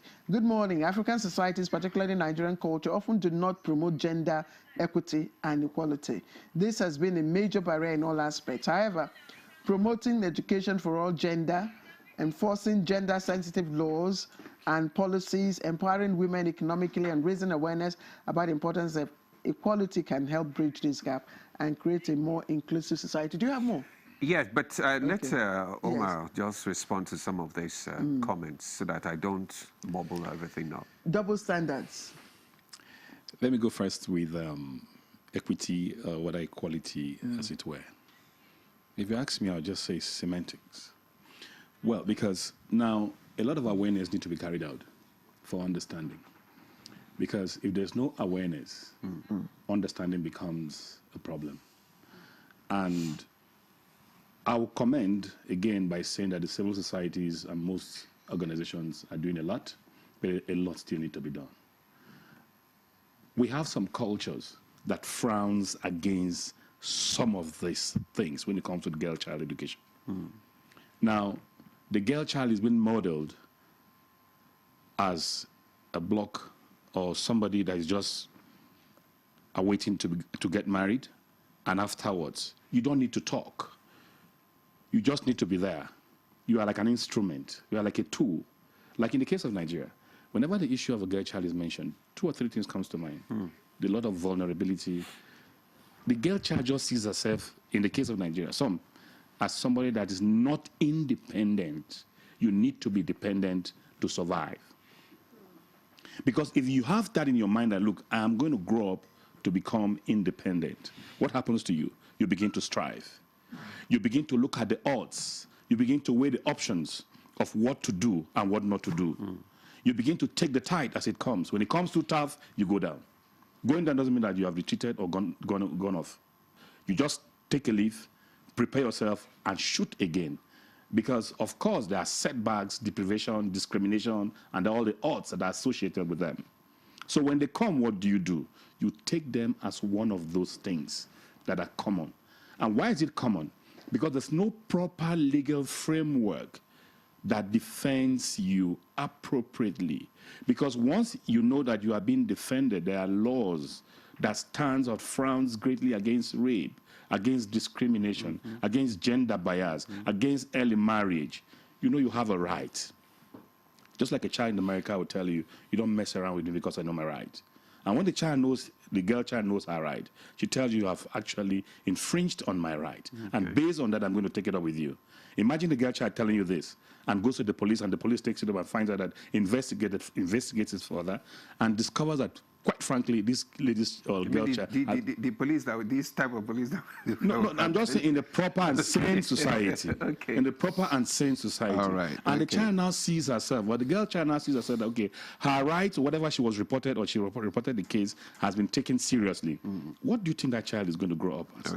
She's going to grow up with the mindset that her rights, her privileges are being protected. And once that is done, the sky is just a starting point. And what she does is she tells other ladies or children that are within that location to say, keep doing what you're doing. Because I know too well that one day I was like you, and this is where I am. Yeah, it's like this today, but tomorrow is going to get better. Let not your setback be an opposite, or your failure be the opposite of success. Let the setback be a stepping stone to your success. That's talking about the issue of mentorship and role models. Awesome. Sorry, I wanted Omar, yes, because I'm happy he mentioned, he's the one saying this.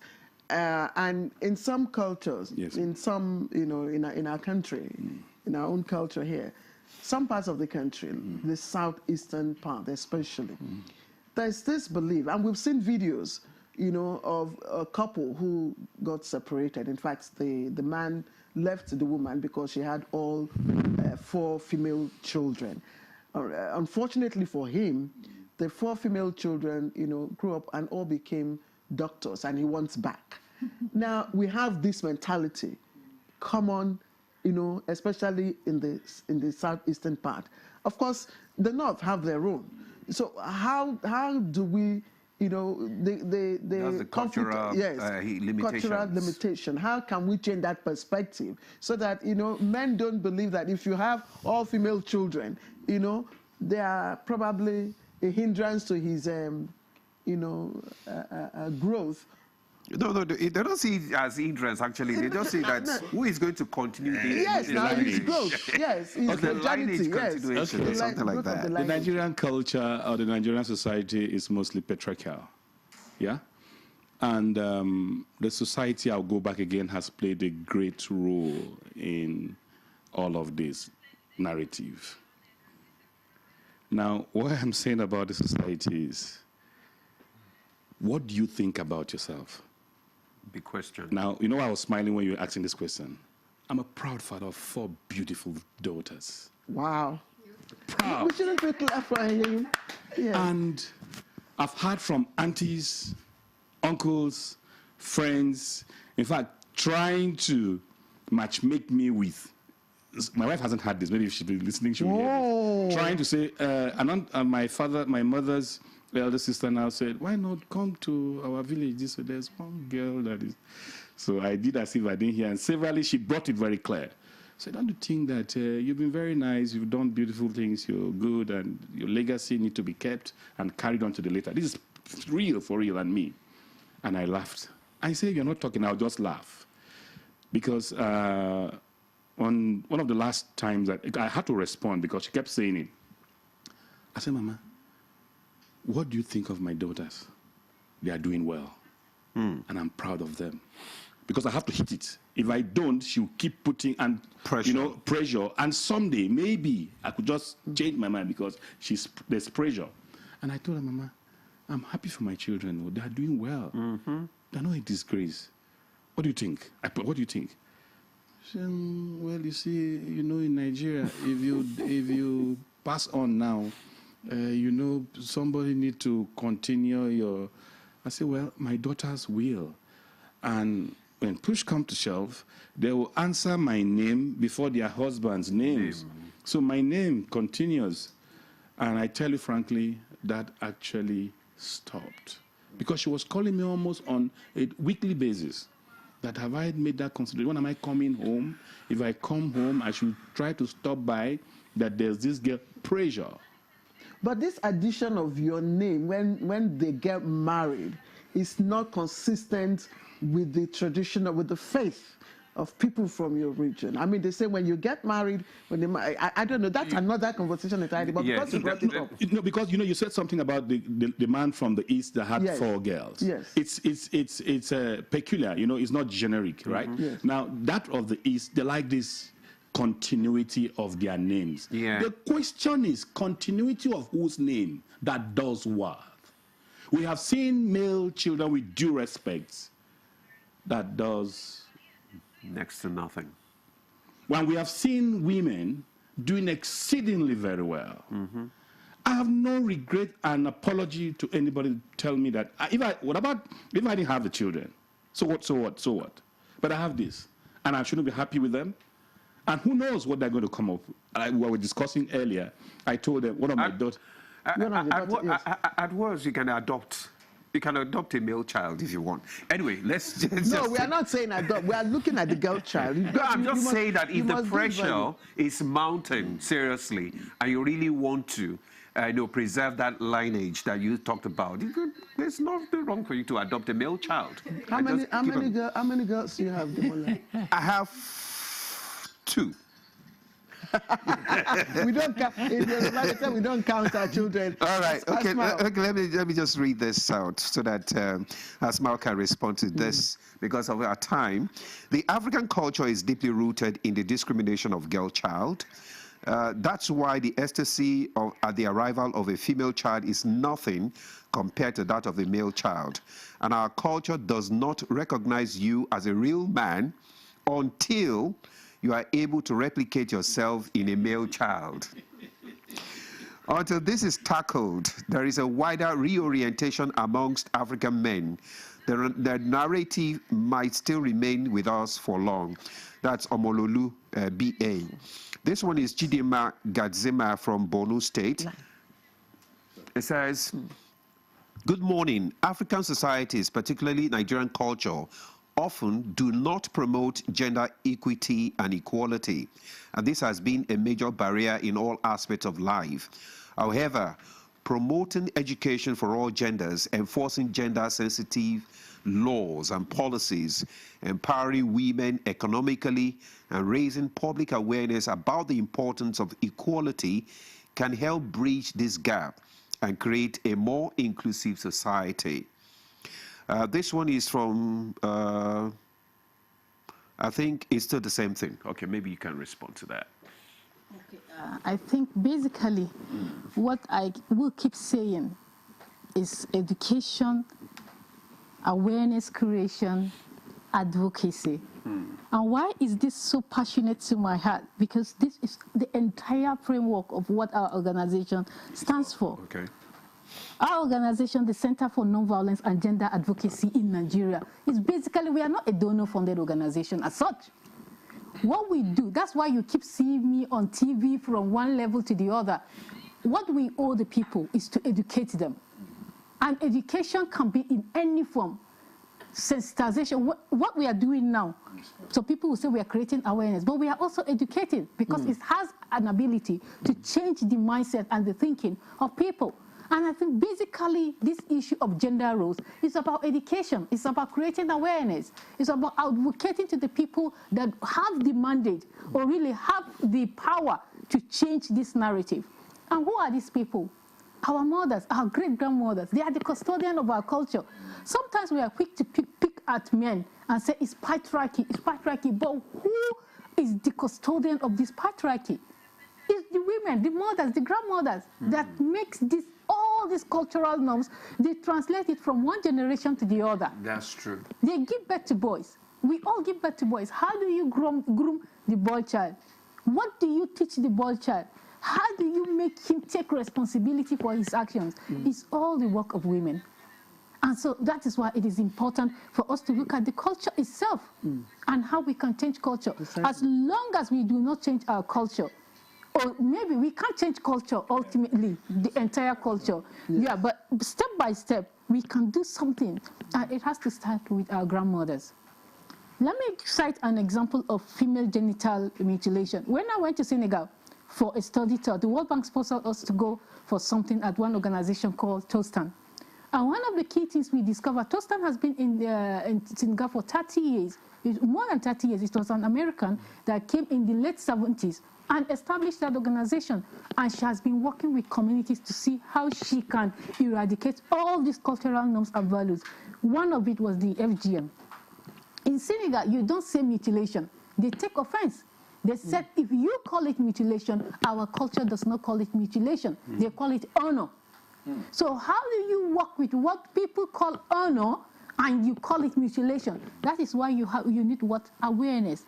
When she began to work with them and she began to change the narrative, they started adopting into her way of thinking.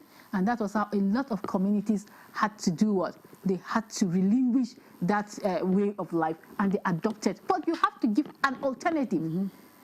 It is also, let's look at the socio-economic implication of that. Some women, especially older women, that has been a business for them all their life. When they cut the child, they give them either money or goods or something. There is a compensation for their action. You cannot come today and say, let me stop my business because there is a superior culture that wants to change the narrative. Alternative. Exactly, and that was what they did. All right, she provided, Asmao, because of time, yes. we need to cut you. Also, yes. Because we just have to also look at the plight of the rural women as well. Because when it comes to health challenge and what they face, how do we begin to address the plight of the rural women? Hannatu. Thank you so much. So you see, before you even talk about saying you're taking education to the rural society, you have to look at their immediate needs. Okay. Which is one of them is the health. Health, yes. We're talking about proper food, access to quality water, safety of the environment, and then their health, right from the menstrual health till pregnancy, till childbirth. Yeah. So until we look at all these, their challenges, that is why it's more difficult for certain rural societies to listen to you when you say you're bringing free education and you're telling them the importance of education. These are their main priority.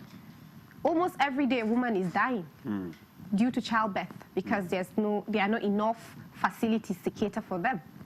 There are girls, when you say go to school and they don't have enough sanitary materials to take care of themselves to go to class, they can't go to class and get themselves stained, so they won't go.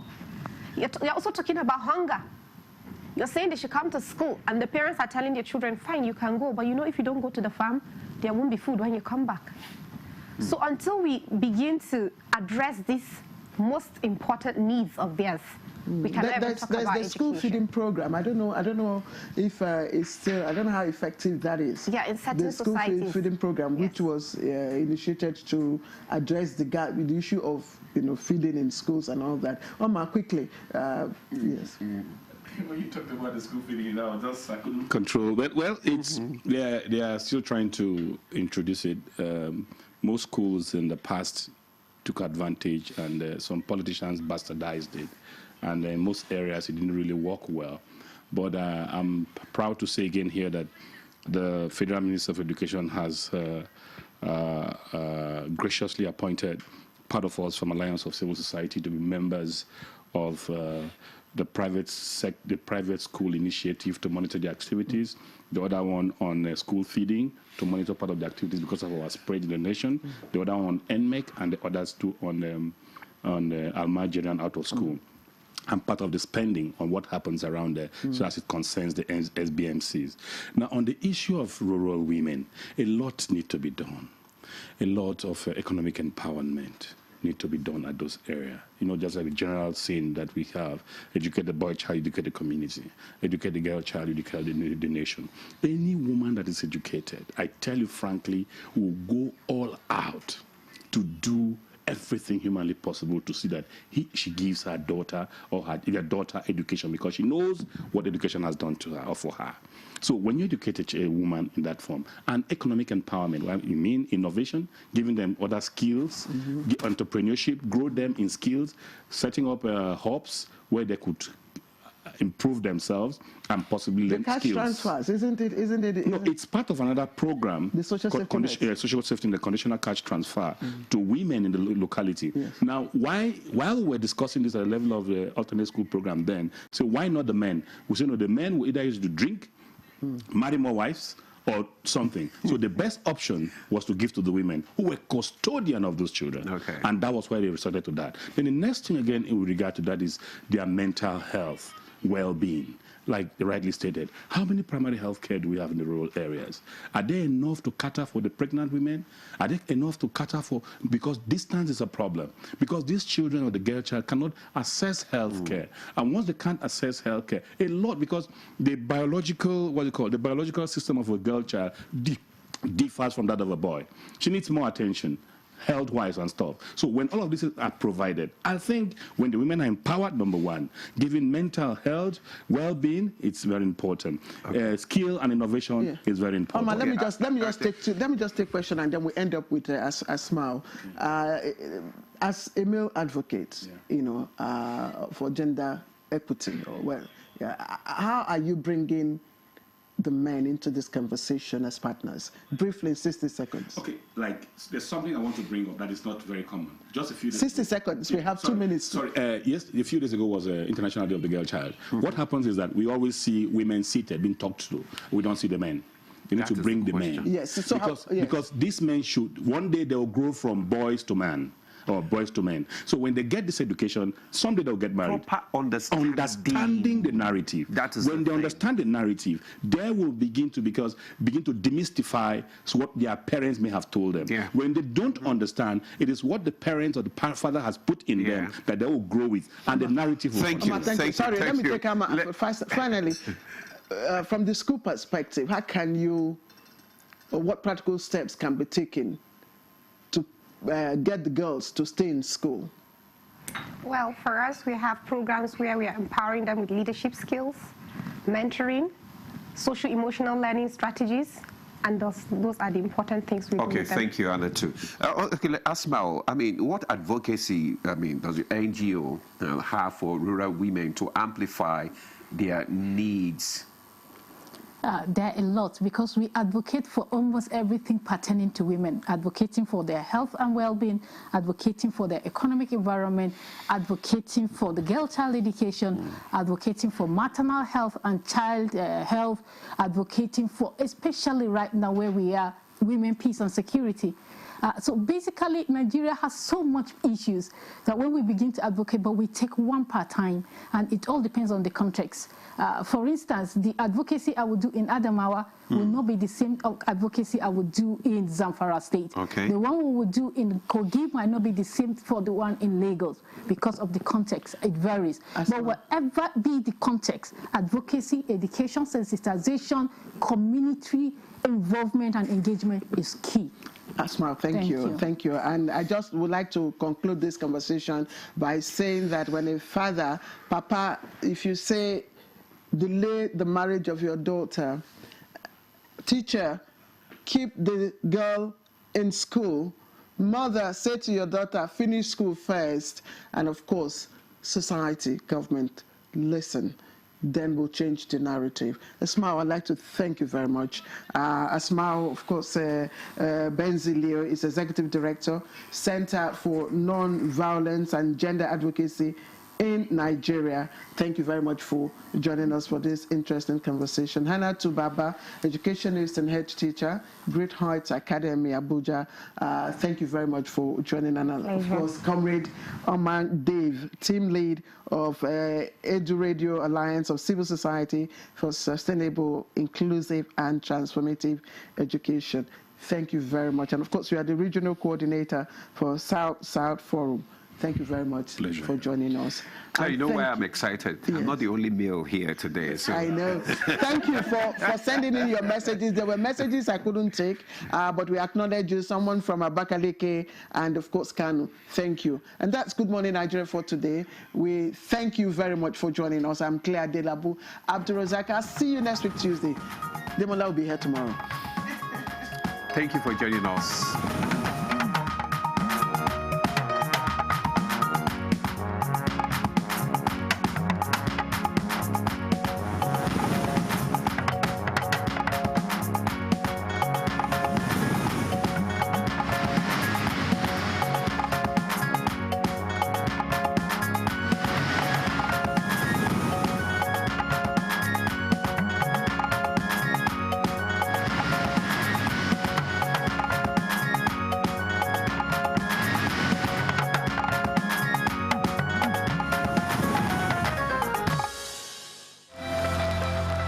Have credible elections at the local government.